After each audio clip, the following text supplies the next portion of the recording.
ఎవరు ఏమైంది? కారు బాగాలేలా, ఈ కారు టైర్ పంచర్ అయిపోయింది. ఇది చూసావా? చూపు. పంచర్ అయింది కరెక్ట్.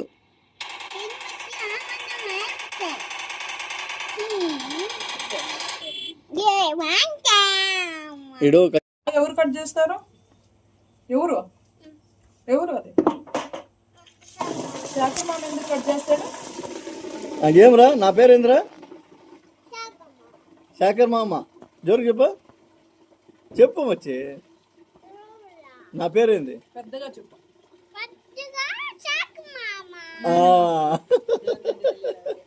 ఎవరు కట్ చేస్తారు?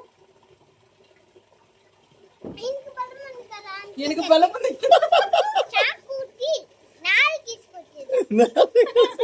మీ డాడీ కట్ చేస్తాడులే. శేఖర్ మామ ఎందుకు కట్ చేయాలా? అది ఆయిల్ పూసుకొని చేయాలని. ఆయిల్ అది గమ్ము ఉంది కదా, అందుకే ఆముదం తీసుకొని ఆముదం కత్తికి పూసుకొని ఆమెని లోపల చిన్నగా తోసి క్లీన్ చేయాలి, తీయాల. ఒకసారి తింటే అది టేస్ట్ భలే ఉంటుంది చూడు. నువ్వు ఒకేసారి తినబాక అన్నీ పోతం అవుతాయి మళ్ళీ. 4 పీసులు తినేసి ఇంకా ఒక 2 రోజులు గ్యాప్. ఇప్పుడు కూర్చోవటం చూడటం స్టైల్.